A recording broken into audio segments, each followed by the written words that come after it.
السلام علیکم ورحمۃ اللہ وبرکاتہ۔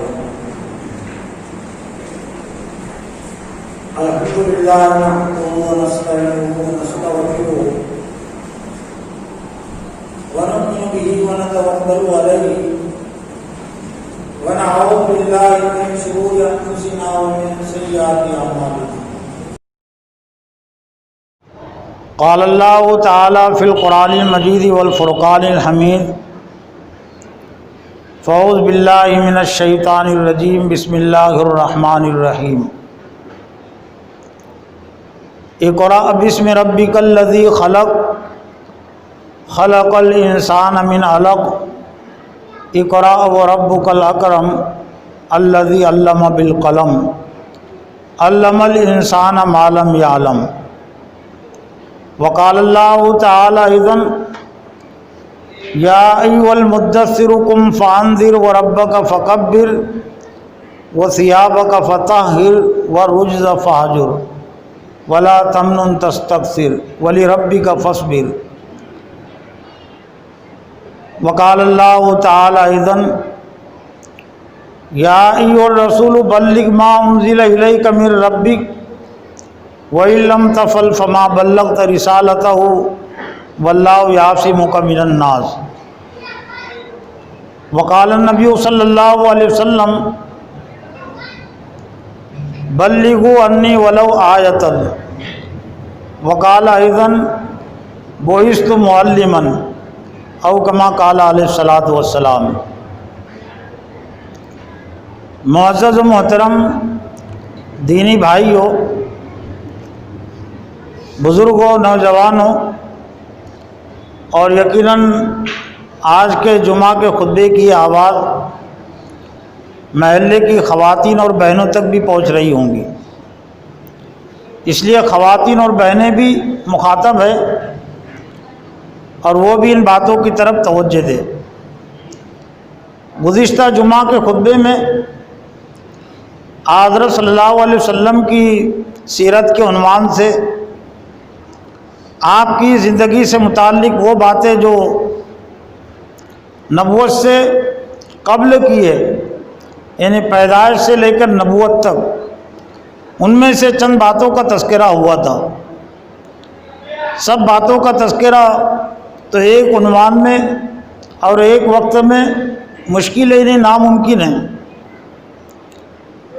آج کے اس خطبے میں سیرت النبی کے عنوان سے حضرت صلی اللہ علیہ وسلم کی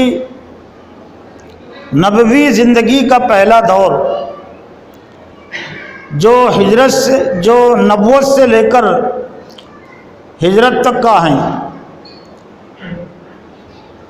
جس کو عرف عام میں ہم یہ بھی کہہ سکتے ہیں کہ غار حرا سے غار سور تک، غار حرا سے نبوت کا آغاز ہوا اور غار سور یہ ہجرت کے سفر کا ایک اہم پڑاؤ ہے۔ اس لیے بہت سارے مصنفین نے، سیرت نگاروں نے اس پورے سلسلے کو، یا نبی صلی اللہ علیہ وسلم کی یہ جو 13 سالہ مکی زندگی ہے، اس کو غار حرا سے لے کر غار سور تک کا نام اور عنوان بھی دیا ہے۔ اور ظاہر بات ہے کہ یہ 13 سالہ نبوی زندگی جو قرآن کی رہنمائی میں گزری، اللہ تعالیٰ کی ہدایتوں کو سننے اور سمجھنے میں، عمل کرنے میں اور پہنچانے میں گزری، تو یہ 13 سالہ زندگی کا نچوڑ اور خلاصہ بھی ایک خطبے میں پیش نہیں کیا جا سکتا۔ البتہ کوشش رہے گی خود میری اپنی تذکیر توجہ کے لیے، آپ کی تذکیر توجہ کے لیے، کہ نبی صلی اللہ علیہ وسلم کی نبوی زندگی کا جو ایک اہم حصہ ہے مکی زندگی، تو مکی زندگی کے حوالے سے کچھ باتیں ہمارے سامنے آئے۔ سب سے پہلی اور بنیادی بات یہ کہ صدیوں سے، برسوں سے حق کے طالبوں کو، حق کی طلب رکھنے والوں کو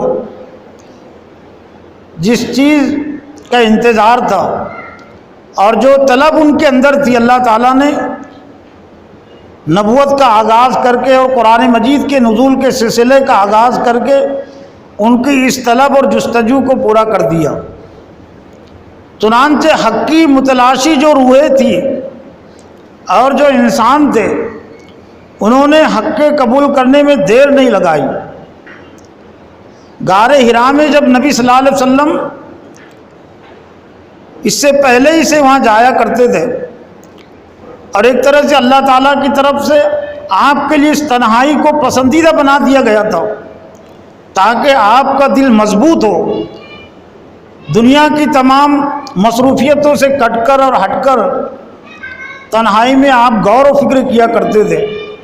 گویا کہ غیر محسوس طریقے سے اللہ تعالیٰ نے آپ کی فطرت پر، آپ کے ذہن اور دماغ پر یہ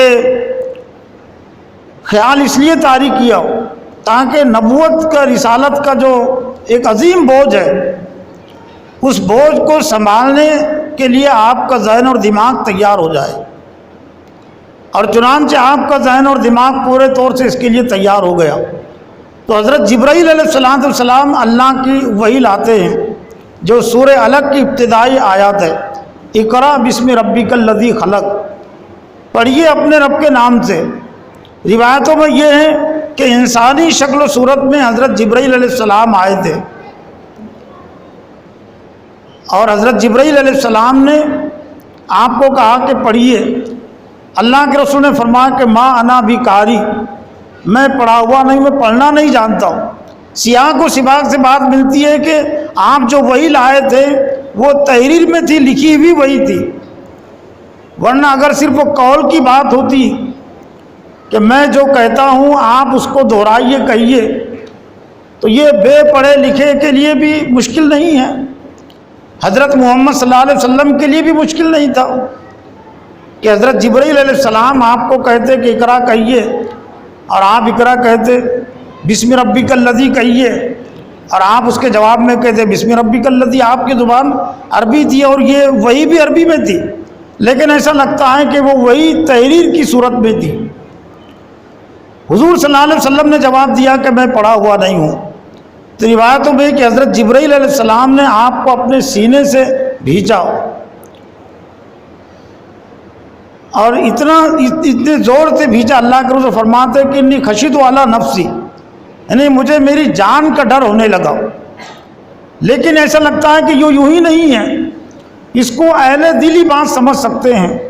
حضرت جبرائیل علیہ السلام جو اللہ کے مقرب ترین فرشتے ہیں اور طاقتور ترین فرشتے ہیں، اور قرآن مجید کی وحی یہ بھی طاقتور ترین چیز ہے، جس کے متعلق قرآن مجید میں خود اللہ نے فرمایا لو انزلنا ھذا القرآن علی جبل لرأیتہ خاشعا متصدعا من خشیۃ اللہ، اگر ہم اس قرآن مجید کو پہاڑ پر نازل کر دیتے تو آپ دیکھتے کہ پہاڑ ریزہ ریزہ ہو جاتا، اس لیے کہ خالق کائنات، مالک کائنات کا کلام ہے، تو ظاہر بات ہے اس کلام میں طاقت اور قوت کا آنا ہونا لازمی چیز ہے۔ یہ اور بات ہے کہ اللہ تعالیٰ نے انسانوں کی ہدایت کے لیے، تعلیم کے لیے، تذکیر کے لیے، سمجھنے سمجھانے کے لیے اس کو آسان کر دیا، جس کا تذکرہ سورہ قمر میں خصوصیت کے ساتھ، تکرار کے ساتھ ہے، وَلَقَدْ يَسَّرْنَا الْقُرْآنَ لِلذِّكْرِ فَهَلْ مِن مُدَّكِرٍ، تحقیق کہ ہم نے قرآن کو آسان کر دیا، اس کو آسان بنا دیا، لِلذِّكْرِ نصیحت کے لیے، سمجھنے کے لیے، سمجھانے کے لیے، عمل کرنے کے لیے، سبھی مفہوم اس میں شامل ہیں۔ فَهَلْ مِن مُدَّكِرٍ، کیا ہے کوئی نصیحت حاصل کرنے والا؟ تو ایسا لگتا ہے کہ 3 مرتبہ حضرت جبرائیل علیہ السلام نے سینے سے لگا کر آپ کو جو بھیجا،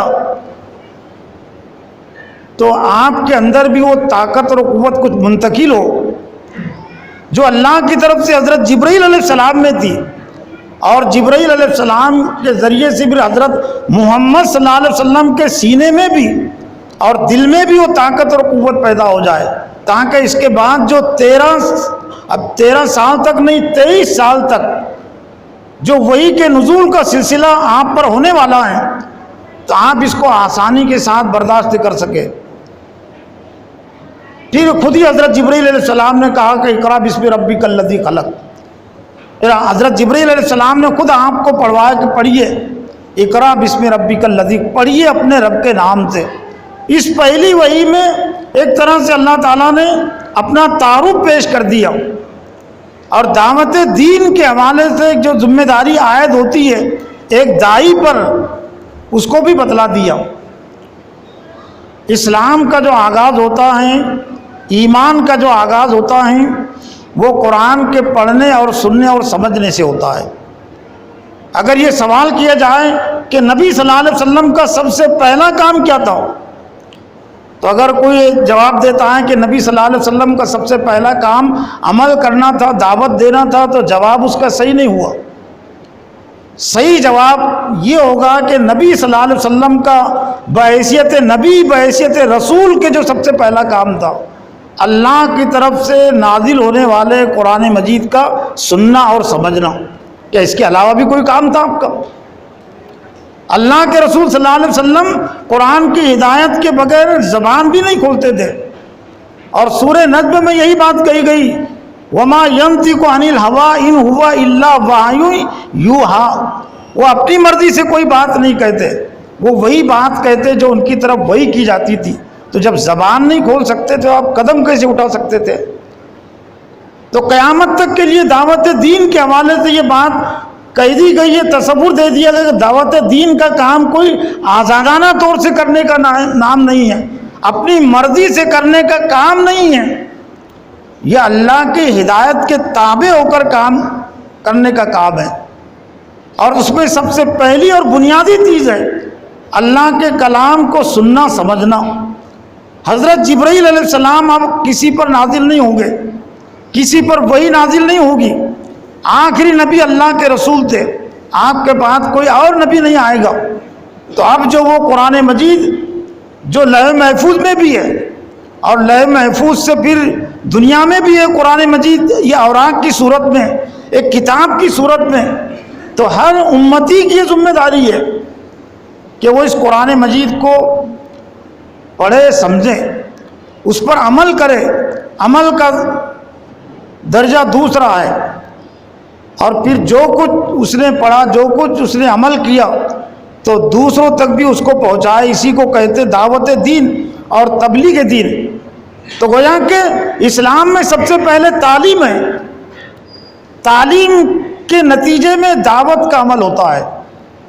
جس نے اسلام کو سیکھا نہیں، سمجھا نہیں، تو وہ کس چیز کی دعوت دے گا؟ جو کچھ اس نے سیکھا، جو کچھ اس نے سمجھا، قرآن مجید اسلام کی دعوت کا مطلب یہ کہ اسلام کو لوگوں کے سامنے پیش کرنا، قرآن کی دعوت کا مطلب یہ کہ قرآن کی تعلیمات کو لوگوں کے سامنے پیش کرنا۔ تو ظاہر بات ہے کہ جس کو قرآن کے تعلیم کا، قرآن کا علم نہیں ہے اور پھر اس پر عمل نہیں ہے، علم کے ساتھ عمل بھی ضروری ہے، ورنہ بغیر علم کے اگر وہ دعوت دے گا تو قول و فعل کا تضاد ہو جائے گا۔ لوگ یہ کہیں گے کہ جو بات آپ کہہ رہے ہیں تو آپ کا عمل تو اس کے مطابق نہیں ہے، اس لیے آپ کی بات کیسے صحیح ہو سکتی ہے؟ یہ تو ایک مطلب پرستی کی دھوکے کی بات ہوگی۔ تو یہ وحی کے نزول کا سلسلہ یہاں سے شروع ہوا۔ حضرت صلی اللہ علیہ وسلم پر ایک طرح سے یہ پہلی وحی تھی، تو آپ پر ایک طرح سے فطری لحاظ سے کچھ گھبراہٹ بھی طاری ہوئی۔ حضرت خدیجہ الکبریٰ رضی اللہ تعالیٰ عنہ کے پاس آپ آتے ہیں اور یہ واقعہ بیان کرتے ہیں، زملونی زملونی، مجھ کو چادر اڑا دو، مجھ کو چادر اڑا دو، انی خشیت علی نفسی، مجھ کو تو اپنی جان کا ڈر لگتا ہے۔ حضرت خدیجہ رضی اللہ تعالیٰ عنہ نے اس موقع پر آپ کو تسلی دی کہ کلا واللہ لا یحزنک اللہ ابدا، ہرگز نہیں، آپ کو ڈرنے کی ضرورت نہیں، آپ کو اللہ رسوا نہیں کرے گا، آپ کو اللہ تعالیٰ غم میں مبتلا نہیں کرے گا۔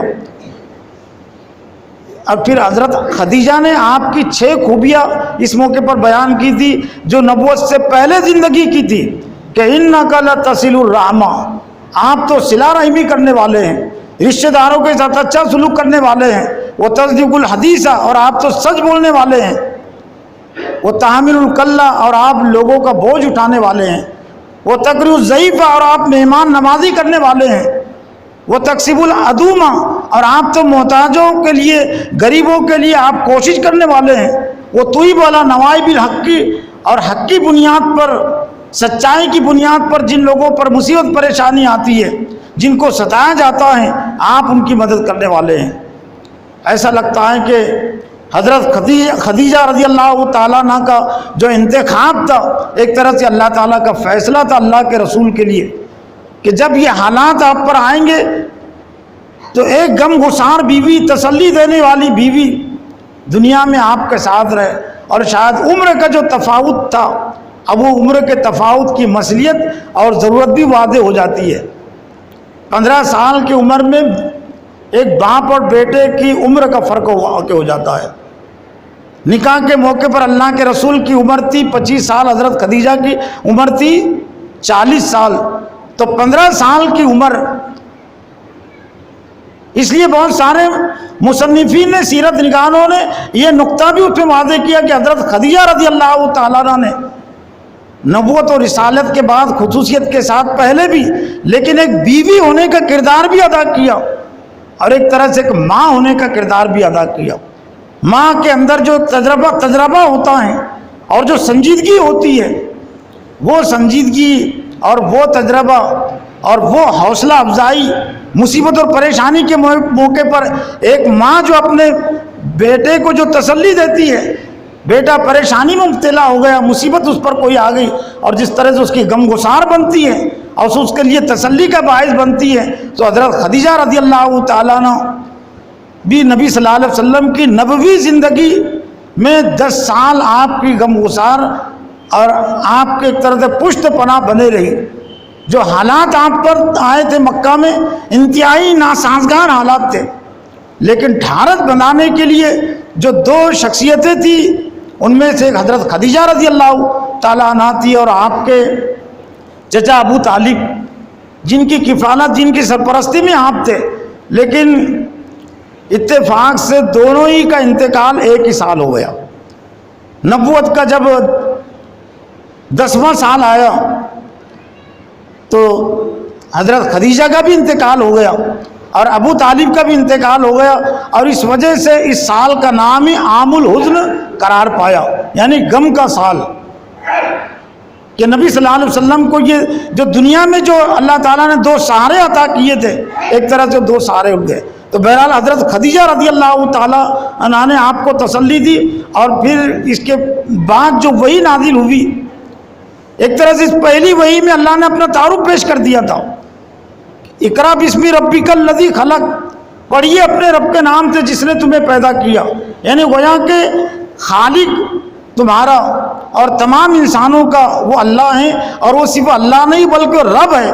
اللہ کو اللہ کی حیثیت سے تو مشرکین مکہ پہلے سے مانتے تھے، اللہ کے نام کی قسمیں کھاتے تھے، لیکن اللہ کو اللہ مان لینا کافی نہیں ہے، اللہ کو رب ماننا ضروری ہے۔ اور پھر تعلیم کے حوالے سے بھی آج اگر دیکھا جائے تو اقرا کے نام سے تو بہت سارے اسکول ہیں، بہت سارے تعلیمی ادارے ہیں، لیکن وہ صرف اقرا کی بات نہیں تھی، اقرا بسم ربک کی بات تھی۔ وہ تعلیم اور وہ فلسفہ جو بسم ربک سے جڑا ہوا نہیں ہے بلکہ اس سے کٹا ہوا ہے، تو ایسے علم سے، ایسی تعلیم سے دنیا میں ماضی میں بھی فتنے برپا ہوئے ہیں، خرابیاں ہی پیدا ہوئی ہیں، اور آج بھی وہ تعلیم جو بسم ربک سے ہٹی ہوئی ہے، کٹی ہوئی ہے، الگ ہے، تو اس تعلیم سے لوگوں کو فائدہ نہیں ہے، اور اگر ہے بھی تو فائدہ کم ہے اور نقصان زیادہ ہے۔ اسلام جس تعلیم کی بات کرتا ہے، اسلام جس تعلیم کی بات کرتا ہے، دعوت دیتا ہے، وہ تعلیم ہے اقرا بسم ربک، پڑھنا برائے پڑھنا نہیں، لکھنا برائے لکھنا نہیں، وہ پڑھنے کا تعلق اور لکھنے کا تعلق بسم ربک سے جڑا ہوا ہونا چاہیے، رب کے نام کے ساتھ جڑا ہوا ہونا چاہیے۔ چنانچہ آج الگ الگ ملکوں میں اقرا کے ساتھ دوسری شخصیتیں جوڑ دی گئی، اور زیادہ تر جو شخصیتیں جوڑ دی گئی وہ سیاسی قسم کی شخصیتیں، کہیں پر الگ الگ نام ہے، ہر ملک میں اقرا بھی فلاں، اقرا بھی فلاں، ان کی عظمت اور ان کی بڑائی پڑھائی جاتی ہے، لیکن اسلام نے جو جس کی عظمت پڑھائی اور جس کی عظمت کی تعلیم دی وہ تھی ربک اقرا بسم ربک الذی خلق خلق الانسان من علق. پھر انسان کو اس کا وجود بھی یاد دلا گیا. جو دعوتی وہی نازل ہوئی یا ایھا المدثر قم فانذر وربک فکبر. ایک طرح سے پہلی آیت میں تعلیم کی بنیاد رکھ دی گئی کہ اسلام میں تعلیم کا فلسفہ کیا ہے, تعلیم کا نظام کیا ہے, اور تعلیم کا نصاب اور سلیبس کیا ہے. وہ اقرا بسم ربک. اور دعوت دین کا نصاب اور نظام ایک طرح سے دوسری آیت میں اللہ تعالیٰ نے اس کو پیش کر دیا, یا ایھا المدثر, اے چادر اوڑھنے والے, قم فانذر, اٹھ جائیے, کھڑے ہو جائیے, قم فانذر, لوگوں کو ڈرائیے, وربک فکبر, اور اپنے رب کی بڑائی بیان کیجیے. صرف اللہ کی بڑائی نہیں, رب کی بڑائی, رب کو رب کی حیثیت سے مان کر, جو رب العالمین ہے, جو رب الناس ہے, جو رب الملائکہ ہیں, اور جتنی بھی مخلوقات اس دنیا میں ہو سکتی ہے, ان تمام مخلوقات کا جو اصل رب ہے وہ اللہ ہیں. تو رب کو لوگوں نے چھوٹا کر لیا, چھوٹا بنا دیا. کا مطلب یہ کہ اللہ اپنے حکموں کو بڑا سمجھ لیا, اپنے خاندان کے حکموں کو بڑا سمجھ لیا, حکومت کے نظام اور طریقے کو لوگوں نے بڑا سمجھ لیا. لیکن اسلام کی دعوت کا آغاز ہوتا ہے وہ ربک فکبر, اور اپنے رب کو بڑا قرار دو, اپنے رب کو بڑا رکھو. اپنے رب کو بڑا کر مطلب کیا کہ اللہ کو چھوٹا کرنا, بڑا کرنا یہ کسی انسان کے بس میں ہے ہی نہیں. اللہ تعالیٰ تو عظیم ہے, وہ کبیر ہے, وہ عظیم ہے, اس سے بڑھ کر کوئی ہے ہی نہیں. یہ چھوٹا اور بڑا کرنے کا مطلب یہ کہ اللہ کے حکموں کو بڑا قرار دو, اللہ کی بڑائی کی دعوت دو, اللہ کی فرما روائی کو دعوت دو. چنانچہ نبی صلی اللہ علیہ وسلم کی دعوت شروع ہو گئی. شروع میں انفرادی نوعیت کی دعوت رہی ہے. کچھ لوگوں نے لکھ دیا اس انداز کو کہ خفیہ طور سے, اسلام میں خفیہ کوئی چیز نہیں ہے, اسلام میں چھپی ہوئی کوئی چیز نہیں ہے. لیکن وہ شاید انفرادی بات کو سمجھانے کے لیے کچھ لوگوں نے لکھ دیا کہ شروع میں خفیہ دعوت تھی. خفیہ دعوت نہیں تھی, انفرادی دعوت تھی. اب الگ الگ ملاقات کر کے لوگوں کو دعوت دیتے تھے, اور یہ تقریباً 3 سال تک یہ مرحلہ رہا ہے. لوگوں نے انفرادی دعوت تھی تو قبول کرنے والے بھی کم ہی تھے, اور قبول کرنے والے کم تھے تو مخالفت بھی کم تھی. لیکن 3 سال کے بعد جب دعوت اجتماعی طور سے دی گئی, بلکہ اجتماعی طور سے دعوت دینے کا حکم اللہ کی طرف سے نازل ہوا, تو آپ کو صفا پر چڑھے, صفا پہاڑ پر چڑھے, اور لوگوں کو آپ نے ہر ایک قبیلے کا نام لے کر ان کا آواز دی, سب جمع ہو گئے. تو اللہ کے رسول نے ایک طرح سے پہلے اپنے متعلق ان کا اظہار خیال جاننا چاہے کہ میرے متعلق تمہاری رائے کیا ہے. اللہ کے رسول نے کہا کہ اگر میں یہ کہوں کہ پہاڑ کے اس سمت میں ایک لشکر ہے جو ابھی حملہ آور ہونے والا ہے, تو کیا تم میری بات کو سچ مانو گے؟ تو لوگوں نے کہا کہ کیوں نہیں, آپ سچ مانیں گے, کیونکہ ہم نے آپ سے کبھی جھوٹ بات سنی نہیں. تو اللہ کے رسول نے پھر فرمایا, اور آپ نے یہ انداز اس لیے اختیار کیا کہ چونکہ دعوت کے پہلے ہی حکم میں انذار کا تذکرہ تھا. یا ایھا المدثر قم فانذر, اے چادر اوڑھنے والے اٹھیے. پہلے ڈرانے کی بات ہے, خوشخبری اور جنت کا تذکرہ مشروط ہے آمنوا اور عاملوا الصالحات کے ساتھ. آج دعوت میں خلا ہو گیا کہ صرف خوشخبری اور بشارت ہے. لوگوں کے ذہن اور دماغوں سے خدا کے غضب کا ڈر نکل گیا, جہنم کا ڈر نکل گیا. اس لیے جہالت میں رہتے ہوئے بھی, غفلت میں رہتے ہوئے بھی, شرک کی زندگی میں رہتے ہوئے بھی اس کو ڈر نہیں لگتا. کیوں؟ جنت سستی بنا دی گئی نا. سبحان اللہ کہیں گے تو جنت مل جائیں گی, ایک درود شریف پڑھ لیں گے تو جنت مل جائیں گی. تو عقل تو اس کی نہیں ماری گئی کہ خام کا وہ خاندان والوں کی مخالفت مول لے گا, والدین کی مخالفت مول لے گا, حکومت کی مخالفت مول لے گا جنت کے لیے. جب جنت اتنی سستی ہے کہ بیٹھے بٹھائے وہ صرف چند کلمات پر مل رہی ہے, تو ایسی جنت کسی نبی کو نہیں دی گئی تھی. ایسی جنت کا تعارف کسی نبی کو نہیں کرایا گیا تھا.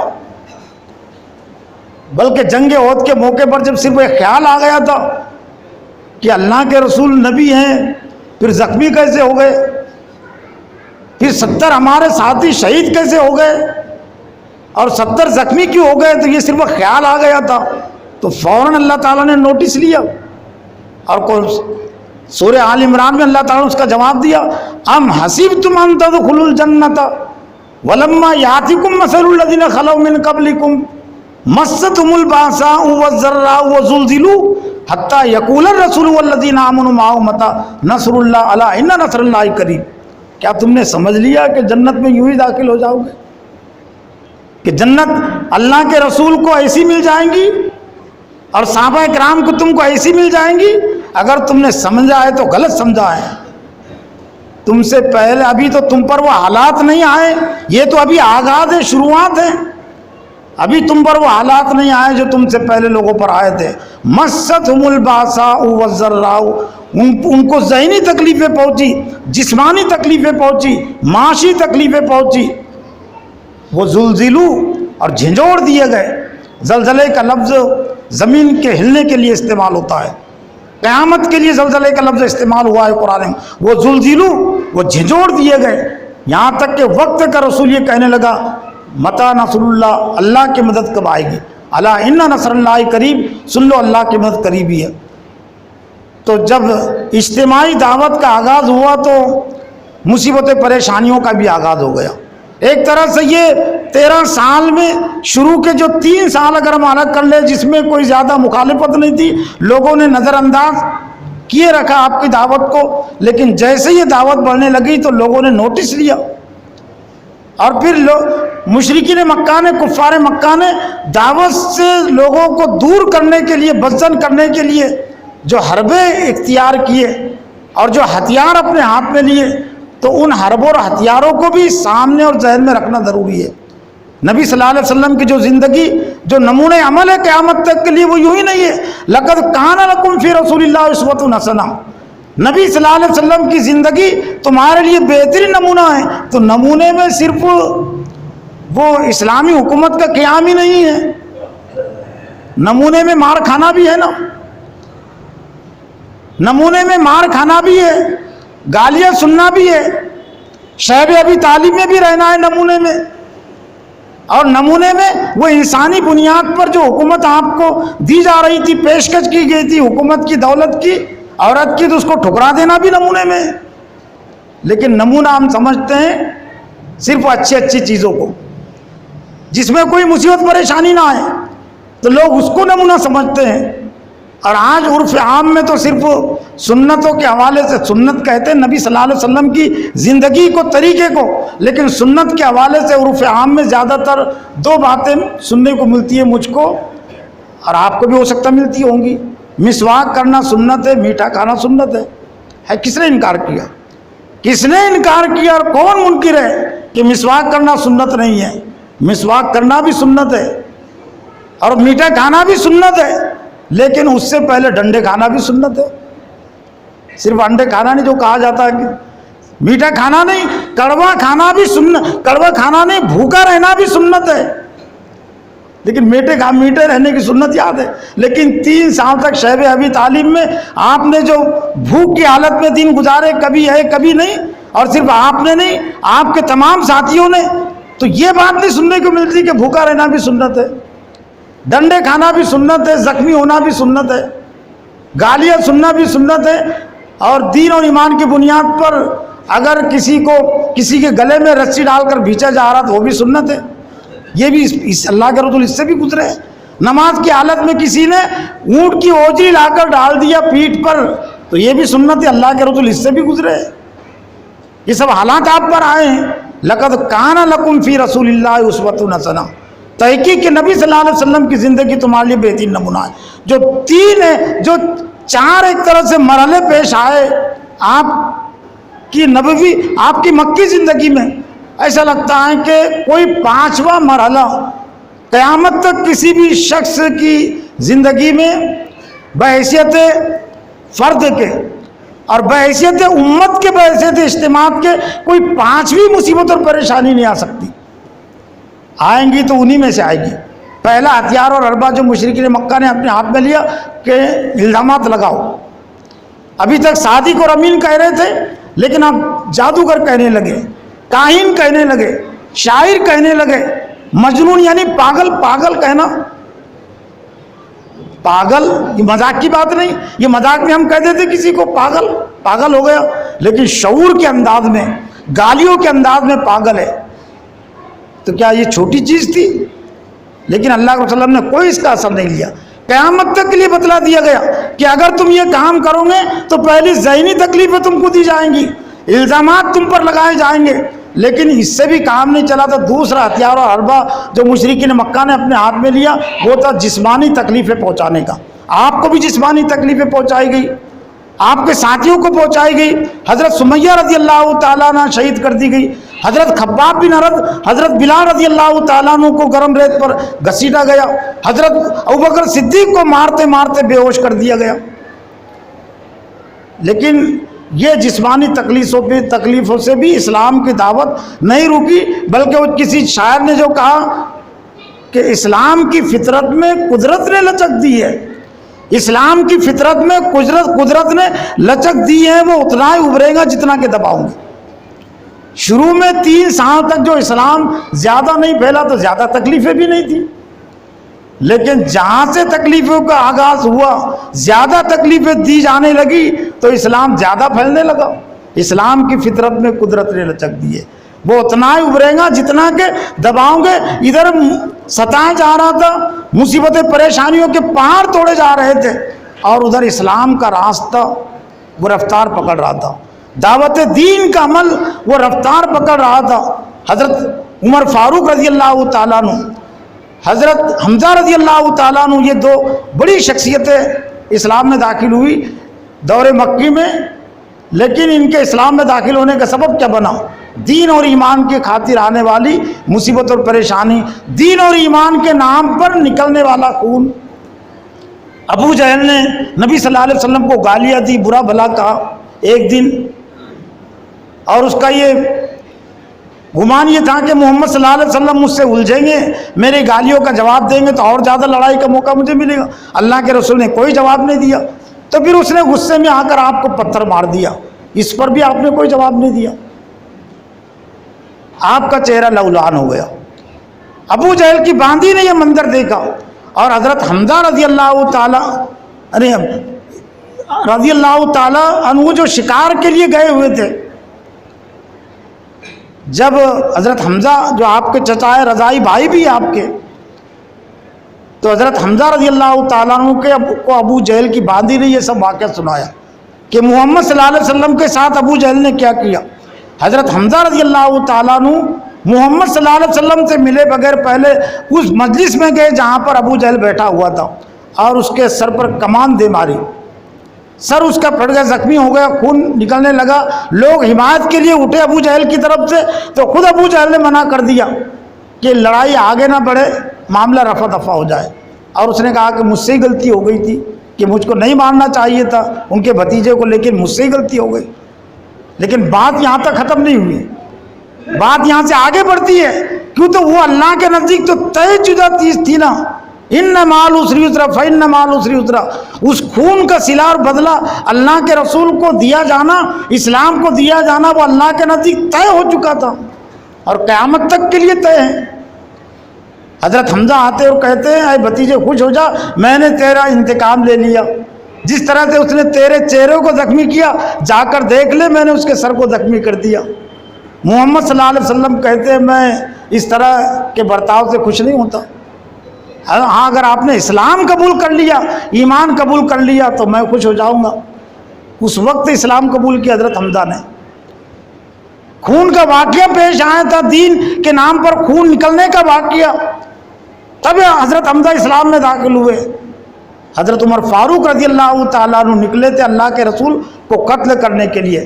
مکہ میں جب مشورہ انہوں نے کیا تو کسی کی ہمت نہیں ہوئی کہ کون ہے جو محمد صلی اللہ علیہ وسلم کا کام تمام کر دے، سب کی زبانیں خاموش تھیں، لیکن ایک زبان کھلی اور ایک نے ہمت کی جس کا نام عمر بن خطاب تھا۔ لوگ خوش ہو گئے کہ یہی کام ہوتے، یہی کر سکتا ہے، دوسرا کوئی نہیں کر سکتا۔ ابو جہل خوش ہو گیا اور اس نے خوشی میں کہا کہ اے عمر، تو نے اگر یہ کام کر دیا تو میں 100 اونٹ انعام دوں گا اور 100 اونکیاں چاندی